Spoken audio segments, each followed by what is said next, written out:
리더십에 대해서 계속 말씀을 전해드리고 있습니다. 앞으로 한 2달 정도 되지 않을까 이렇게 생각이 되는데요. 함께 준비하면서 말씀을 나눕니다. 그런데 이 리더십이라고 하는 말을 하게 되면 내게는 해당이 되지 않는다 이렇게 생각하는 분들이 좀 계시는 것 같습니다. 리더십은 어느 정도 위치에 있는 사람들, 목사님이나 우리 장로님, 안수 집사님, 우리 권사님들 이런 분들이나 생각해야 될 부분이 아닌가 하기도 합니다. 내가 무슨 다른 사람에게 어떤 영향을 끼칠 수 있을까? 나 혼자 살아가기도 벅찬데 다른 사람 생각까지 하면서 살아갈 그런 여유도 없다라고 이렇게 생각하시는 분들도 있을 것입니다.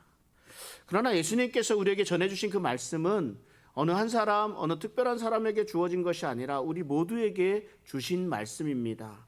너희들은 가서 가라고 말씀하셨고, 가서 복음을 전하라고 말씀하셨고, 또 세례를 베풀고 예수님께서 가르쳐 주신 모든 것을 가르쳐서 지키게 하도록 이렇게 말씀하셨습니다.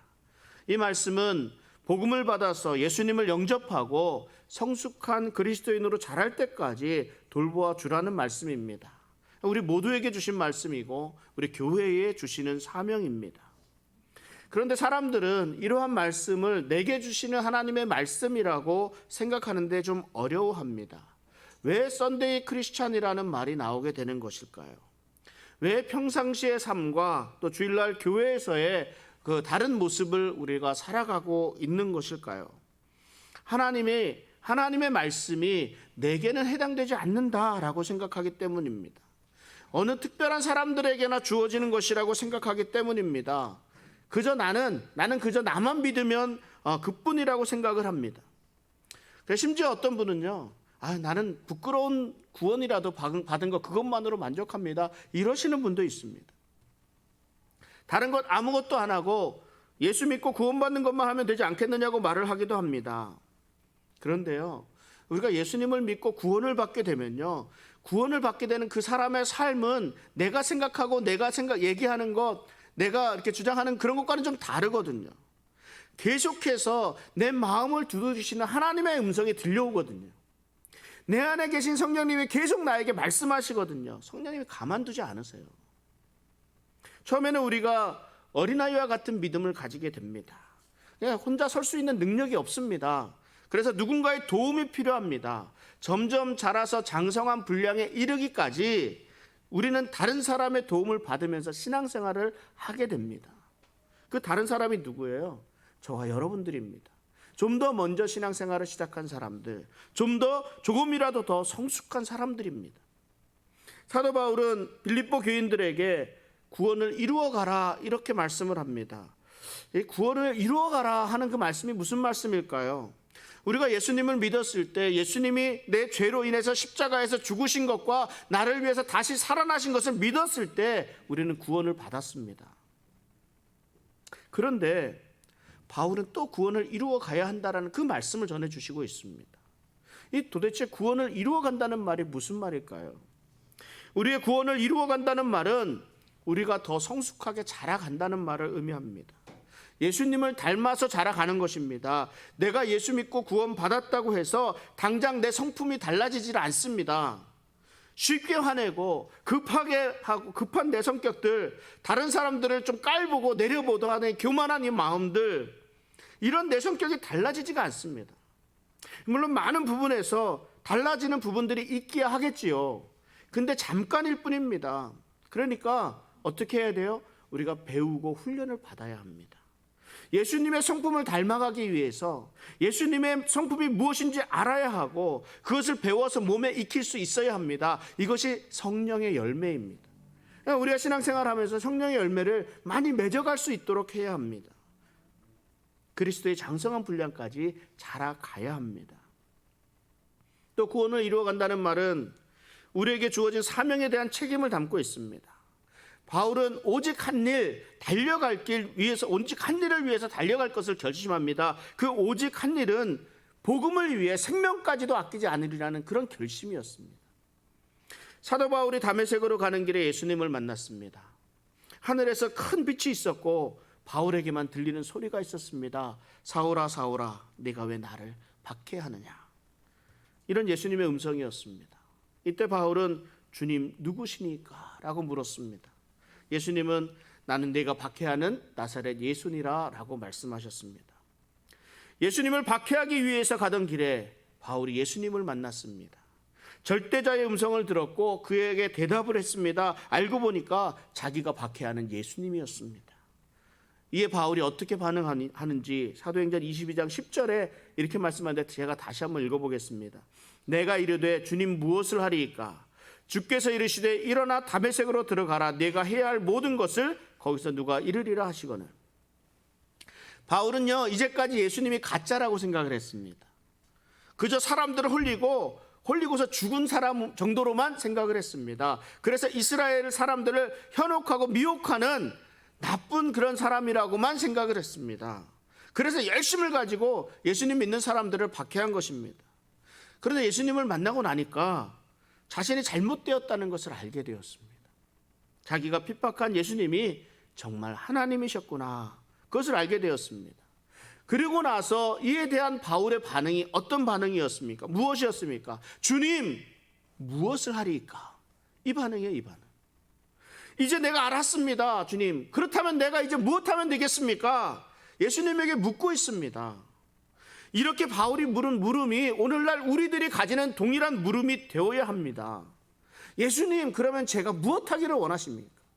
주님은 내가 예수님을 믿고 난 이후에 무엇하기를 원하십니까? 이거죠.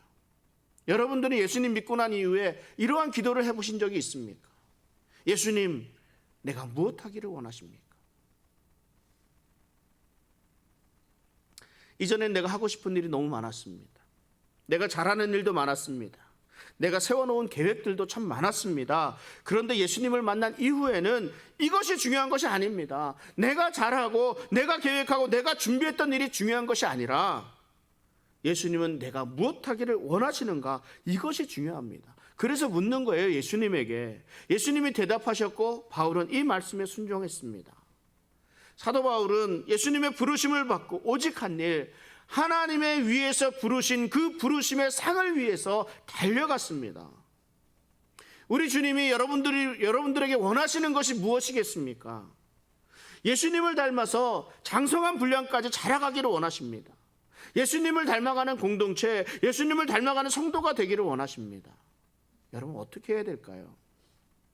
시작은 내 삶을 점검하는 것에서부터 시작을 해야 합니다. 내 삶의 어떤 부분을 점검해 봐야 되겠습니까? 그러면 여러분 우리 자신을 돌아보아야 됩니다.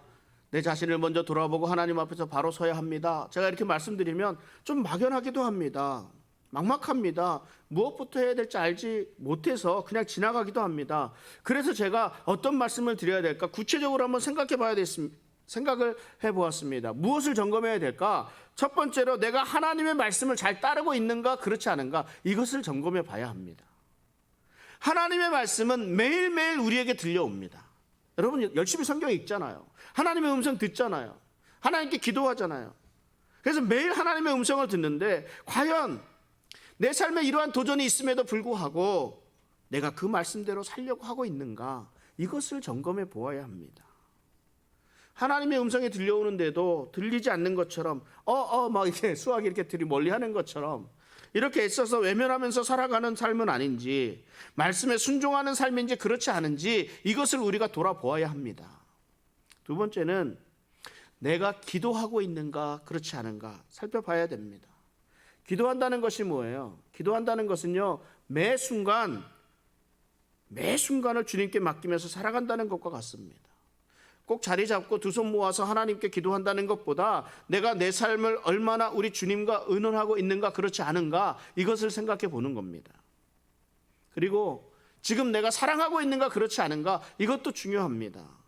다른 사람에 대한 관심, 이 사랑은요 예수님이 내게 주시는 마음이기 때문에 그렇습니다. 예수님의 마음으로 다른 사람들을 사랑하는가 그렇지 않은가, 우리 삶에 정말 중요한 부분이라 할 수 있습니다. 그리고요, 지금 내가 봉사하고 있는가 그렇지 않은가, 이 부분을 또 생각해 보아야 됩니다. 예수님은 섬김을 받으러 오시지 않으시고 오히려 섬기러 오셨다고 말씀합니다. 예수님을 닮아가는 삶은 섬기는 삶입니다. 그리스도의 복음을 위해, 믿음의 동역자들을 위해 잘 협력하고 봉사하는 삶이 그리스도인의 삶의 모습이라 할 수 있습니다. 어떻습니까? 여러분은 지금 어떤 삶을 살고 있습니까? 어떤 사람이 돼야 되겠다는 그런 생각이 드십니까? 어떠한 리더가 그리스도의 향기, 그리스도인의 영향력을 끼치는 사람이 되는 것일까요? 내 자신을 돌아보고 좀 부족한 부분을 발견하게 되면 이 부족한 부분을 개발하고 좀 더 나아져야 하지 않겠습니까? 내 삶을 점검하라 하는 이 말은 내 부족한 부분을 깨달아 알고 고쳐 나갈 수 있어야 한다는 말을 의미합니다. 이것은 내게 허락하신 특별한 은사, 이런 것들과는 조금 다른 부분들입니다. 무엇입니까? 어떻게 보면 우리 리더로서 갖춰야 될, 지도자로서 갖춰야 될 성품에 가깝다고 할 수 있습니다. 리더로서 갖춰야 될 자세, 태도, 마음가짐 등이라 할 수 있습니다. 우리 리더는, 우리 그리스도인은 분명한 목적을 보여줄 수 있어야 합니다. 삶의 목적을 바로 세워야 되고 그 목적을 다른 사람들과 공유할 수 있어야 합니다.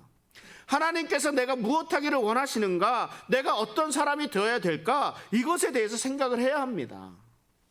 세상은 여러 부류의 사람들이 있습니다. 그저 조용히 살아가고 싶어하는 사람들이 있습니다. 다른 사람들 눈에 띄는 것이 두려운 것인지 아니면 혼자 살아가는 것이 좋아서 그런지 이제 혼자 살아가는 사람들이 있습니다. 그래서 다른 사람들과 어떠한 관계도 맺으려 하지를 않습니다. 그저 이렇게 살다가 하나님이 부르시면 가야지. 반면에 어떤 사람은 자신이 반드시 드러나야 하는 사람이 있습니다. 다른 사람의 업적에 그래서 때로는 숟가락을 그냥 얹어 놓기도 합니다. 작은 일이라도 사람들이 알아주기를 바랍니다. 막상 무엇인가 일이 끝나고 나면 좀 허무한 인생이 되고 맙니다. 허무해요. 그런데 드러나고 드러나지 않고가 무슨 소용이 있겠습니까? 우린 그리스도인인데, 우리 그리스도인은 분명한 목적이 있습니다. 어떤 목적이에요? 하나님께 인정받는 거예요. 하나님의 인정받는 걸 통해서 사람들에게도 인정을 받게 되는 겁니다. 하나님이 우리를 지으신 목적은 우리로 영광을 받으시기 위함입니다. 하나님의 영광은 우리의 삶을 통해서 드러나게 되어 있습니다. 우리가 어떻게 살아가느냐에 따라서 하나님께 영광을 돌리는 삶이 되기도 하고 하나님의 영광을 가리는 삶이 되기도 합니다. 그리스도인의 큰 목표는 이렇게 하나님의 영광을 위한 삶이 되어야 합니다.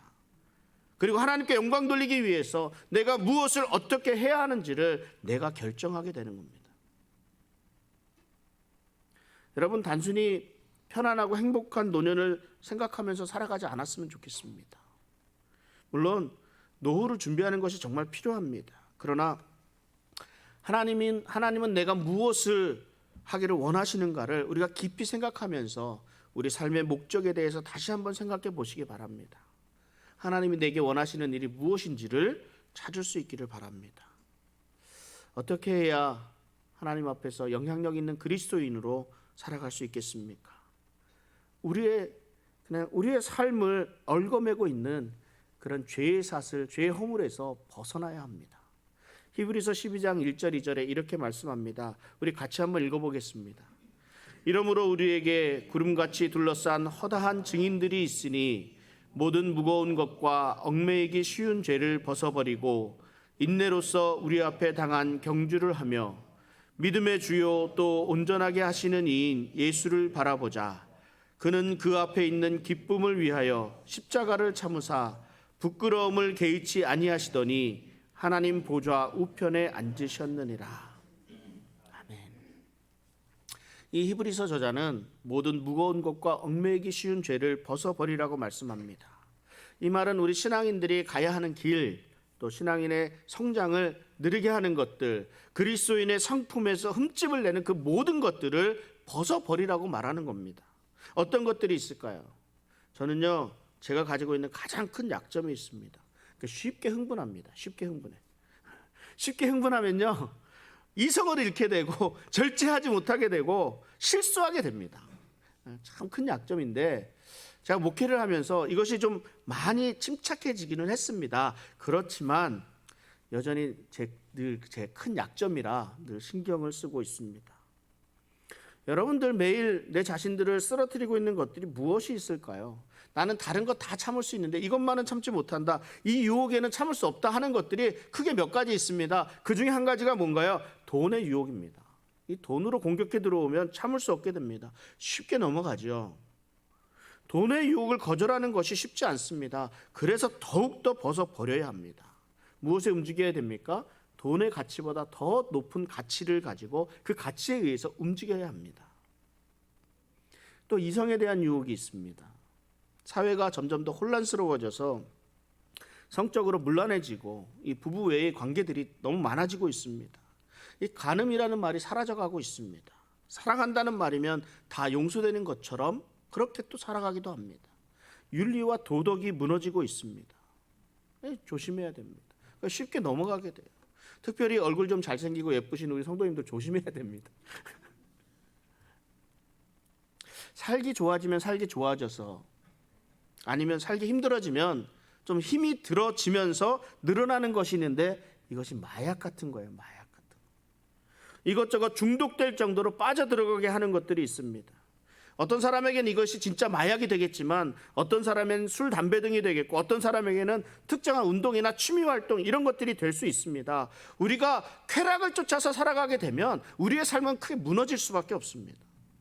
내가 조절할 수 없을 정도가 되는 것, 이거 중독 아닙니까?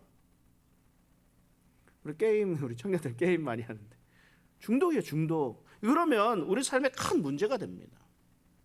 돈이며 이성이며 쾌락 등의 유혹들을 벗어버릴 수 있도록 믿음 안에 굳게 설 수 있는 우리 성도님들 되시기 바랍니다. 자기 PR이라는 말이 있지 않습니까? 자기를 잘 알리는 것이 자기의 가치를 높이는 것이라 말을 합니다. 자기 PR, 자기에게 피할 것은 피하고 알릴 것은 알리라, 이렇게 얘기를 하죠. 그런데요, 자기를 알리는 것과 교만하다는 것은 좀 다른 이야기입니다. 내가 자신감이 있다는 것과 교만하다는 건 좀 다른 얘기예요. 내가 신념을 가지고 살아가는 것과 내 멋대로 살아가는 것, 이것은 좀 다르다는 말입니다. 이건 분명히 해야 됩니다. 교만이라는 것이 무엇이라고 말씀을 드립니까? 하나님 없이도 내가 잘 살아갈 수 있다라는 것을 교만이라고 말을 합니다. 결국 하나님을 인정하지 않는 것이에요. 우리 안에 이 교만이라는 것이 있어서 내가 조금이라도 일이 잘 되고, 내가 조금이라도 부해지고, 내가 건강한 것 같으면 이것이 꿈틀꿈틀거리고 내 안에서 기어 나옵니다. 그래서 내가 하나님 없이도 나 잘할 수 있을 것 같은 생각이 들어요. 이 교만에 대한 이 조금의 생각까지도 우리는 벗어버려야 합니다. 탐닉, 탐심, 게으름, 우리 안에서 우리가 정말 예수님의 앞으로 나아가는데, 하나님께로 더 가까이 나아가는데 이 방해가 되는 이런 모든 것들이 있습니다. 이런 것들 다 벗어버려야 합니다. 어떻게 이러한 모든 허물들을 벗어버릴 수 있겠습니까? 내가 오늘부터 벗어버렸다 하면 끝나는 거예요? 그렇지 않아요. 꾸준히, 개인적으로 꾸준히 훈련을 받아야 합니다. 내가 누구인지, 나는 무엇을 향해 살아가는 사람인지 내 정체성을 분명히 해야 합니다. 내가 그리스도인으로, 하나님의 백성으로, 하나님의 자녀로서 정체성을 확실하게 가지고 있어야 합니다. 이 정체성이 내 신념과 내 가치로 드러나게 되는 거예요. 그래야 흔들리지 않는 믿음의 소유자가 될 수 있습니다. 다른 사람들 앞에 서기 전에 먼저 내 안과 내 밖을 살펴볼 수 있어야 합니다. 인격이 제대로 갖추어져 있지 않은 리더들은 쉽게 무너지고 맙니다. 아무리 좋은 업적을 쌓고 아무리 탁월한 능력이 있다 하더라도 인격이 성숙되지 못한 리더십은 쉽게 무너질 수밖에 없습니다. 우리의 성품을 정말 좋은 성품으로 갖추어야 되는데, 어떤 좋은 성품으로 갖추어야 됩니까? 이것이 하나님의 성품이에요. 하나님이 우리에게 허락해 주신 그 성품. 우리는 하나님의 형상을 따라 지음받은 존재들이기 때문에 하나님께서 우리에게 주신 이 좋은 성품을 회복할 수 있어야 합니다. 그리고 그 성품 위에 하나님께서 우리에게 주신 탤런트들, 달란트, 은사, 재능, 기술, 이런 것들을 쌓아가는 겁니다. 그래서 내가 나를 하나님의 좋은 성품 가운데 잘 회복해서 내가 나를 잘 다스릴 때, 그제서야 사람들에게 영향을 끼치게 되고 사람들이 나를 따르게 되는 거예요. 여러분, 사람들이 나를 따르지 않는 데는 다 이유가 있습니다. 나는 최선을 다하고 있는 것 같은데 사람들이 왜 나랑은 함께 하려고 하지 않느냐, 이거 생각해 봐야 됩니다. 그러니까 내 자신 뭐가 잘못됐는지 내 자신 살펴보고 돌아보고, 그리고 부족한 부분 채우고 고쳐나가고, 그래서 다시 힘을 내야 됩니다. 지금도 생각하면 제가 성숙하지 못한 그 모습으로 상처받고 떠나가신 분들에겐 정말 많이 죄송합니다. 제가 17년, 담임 목회 17년째 넘어가는데요, 정말 많은 분들이 왔다 가고 물론 제 잘못도 있고 다른 분들의 잘못도 있겠지만 정말 많은 분들이 그런 상처를 안고 떠나갔습니다. 정말 죄송합니다. 그런데 내가 이 기회가 있으면은 정말 기회가 있으면 함께 하고 있었다 그러면 좀 회복할 기회라도 좀 있을 텐데 지금 어디 가서 무엇하고 계신지 잘 모르잖아요. 좀 아쉽고 안타깝기도 합니다. 근데 이게 저만 그렇겠습니까? 아마도 여기 계신 모든 분들이 다 상처를 주고 상처를 받은 그런 경험들이 있어요. 나는 상처 받기만 한 사람, 이런 사람 절대 없습니다. 나도 다 상처를 주고요. 그리고 상처를 받는 만큼 상처를 또 주게 돼 있거든요. 아픔이 있습니다. 그런데 중요한 것은 내가 받은 이 상처를 어떻게 극복하느냐, 내가 준 상처에 대해서 어떻게 용서를 구하고 어떻게 관계를 회복할 수 있느냐, 이것이 중요한 것 아니겠습니까? 저는 인정하고 싶지 않지만 어느덧 50대가 중반으로 막 접어들고 있습니다. 저는 나이를 얘기하라 그러면 항상 29살이라고 합니다. 안 믿겨지세요? 제가 29에 미국에 왔기 때문에 저는 이제 29에서 멈췄다 이렇게 생각을 하는데, 나이가 들었다라는 것을 언제 알게 됩니까? 사람들이 이제 좀 철이 좀 들었구나, 이런 말을 할 때 알게 됩니다. 철이 들었다. 이 철이 들었다, 이건 뭐예요? 나이를 먹게 되면서 사리분별을 잘 할 수 있게 되었다, 이런 말입니다. 그런데 이 사리분별 잘하게 되는 것이 이게 그냥 되는 것이 아니거든요. 아픔도 겪고 슬픔도 겪고 고통의 시간들이 다 지난 후에 얻게 되는 것입니다. 이 좋은 성품도 그냥 저절로 이루어지는 것이 아닙니다. 시간이 지난다고 해서 내 약점이 그냥 저절로 사라지지 않습니다. 쉽게 넘어가는 유혹이 사라지지도 않습니다. 게으르고 욕심 많은 내가 저절로 부지런하고 나눌 줄 아는 사람이 되는 것은 아닙니다. 그러니까 내 허물을 극복하기 위해서 끊임없이 노력해야 됩니다.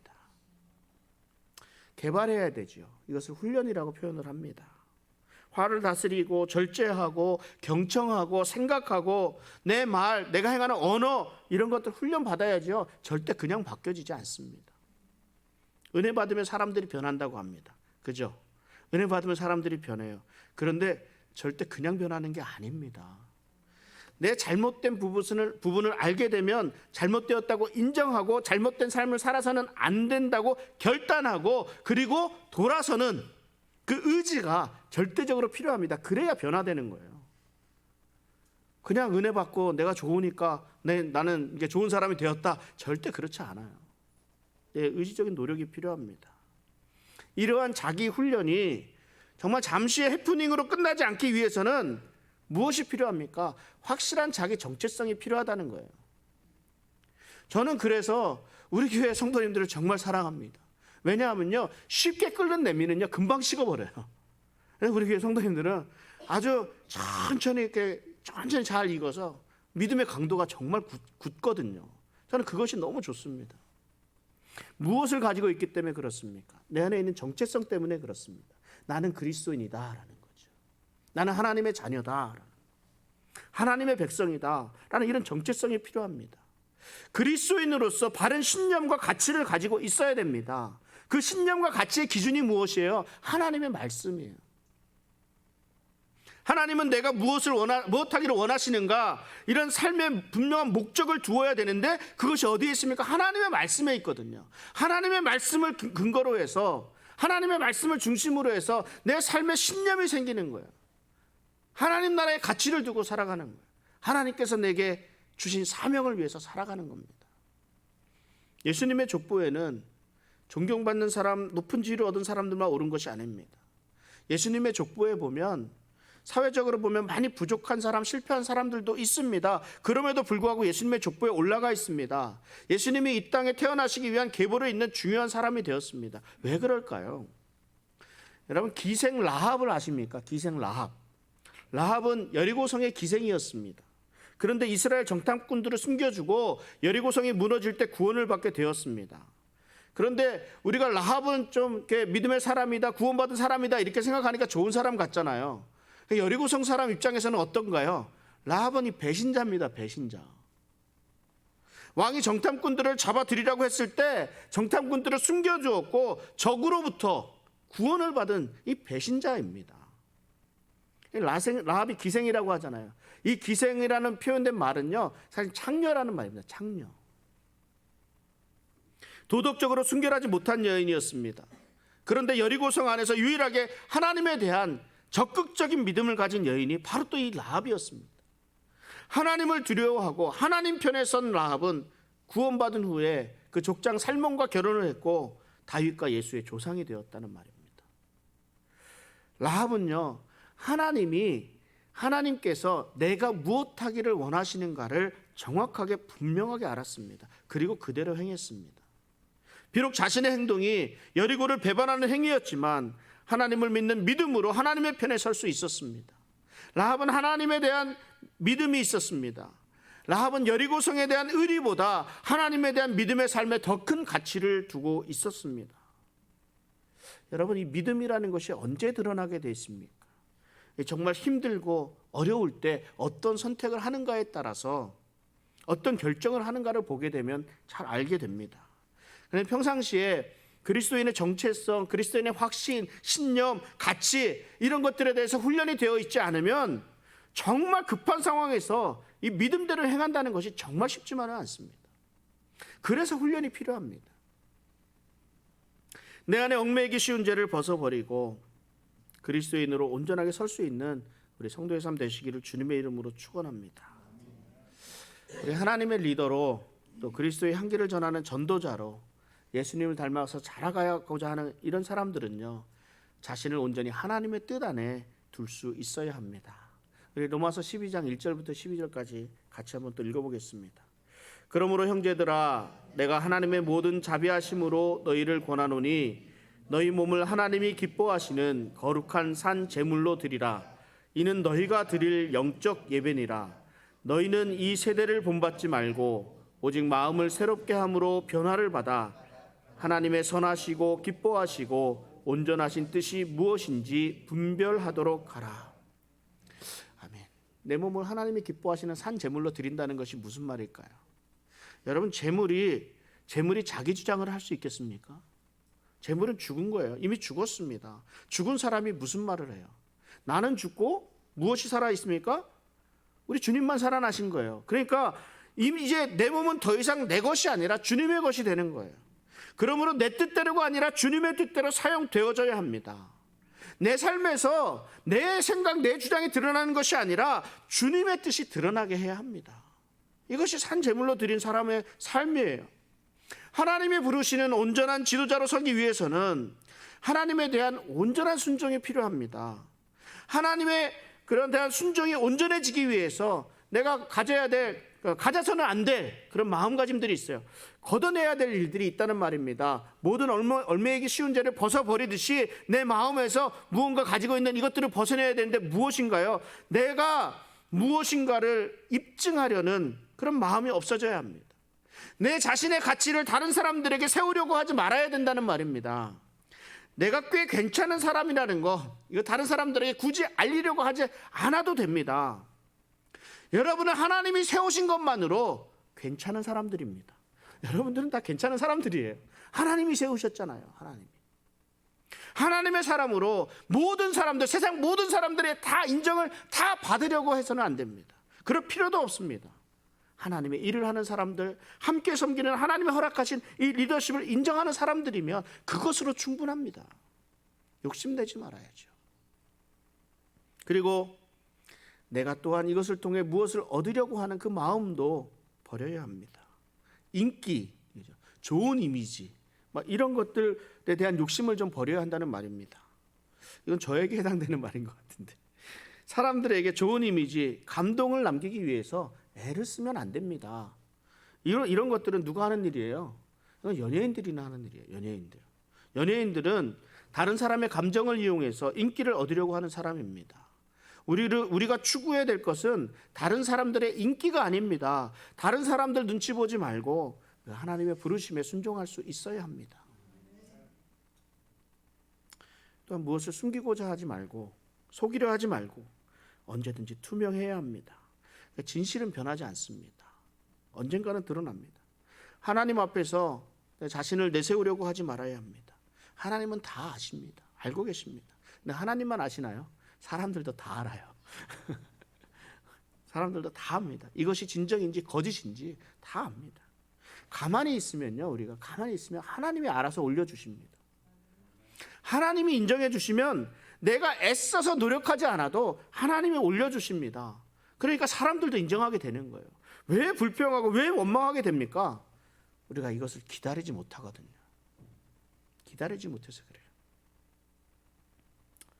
오늘 말씀을 통해 우리 어떤 사람이 하나님의 사용하는 리더인가, 어떻게 하나님의 부르심에 순종하고 훌륭한 리더로 설 수 있을 것인가 몇 가지 말씀을 나누었습니다. 앞으로 몇 주 동안 계속 이런 말씀 좀 드릴 거예요. 우리를 이 땅에 보내신 것, 이곳 우리 벨리 한인 장로교에 보내신 데는 분명한 이유가 있습니다. 하나님이 허락하신 일, 바울이 외쳤던 오직 한 일, 복음 전하는 일에 분명한 목적을 가지고 있어야 합니다. 하나님의 리더로 세움받기 위해서 우리는 우리에게 얽매고 있는 죄를 벗어버려야 합니다. 좋은 성품은 저절로 되어 이루어지지 않습니다. 꾸준하게 훈련을 받아야 합니다. 자기 정체성을 확실하게 해야 합니다. 그리스도인의 정체성을 가지고 하나님의 말씀을 기준으로 하는 그 신념과 그 가치로 무장하고 있어야 합니다. 그리고 우리 자신을 온전히 하나님의 뜻 안에 둘 수 있어야 합니다. 하나님이 원하시는 리더는 하나님의 말씀에 온전히 순종하는 사람입니다. 온전히 순종하기 위해서 내 자신을 내세우려고 하지 말고 인기나 좋은 이미지에 대한 그런 욕심을 버리고 언제든지 진정성을 가지고 행해야 할 것입니다. 좋은 성품과 훈련, 온전히 순종하는 모습으로 한 사람의 그런 하나님의 부르심을 받은 리더로서 바르게 설 수 있는 우리 성도님들 되시기를 주님의 이름으로 축원합니다. 기도하겠습니다.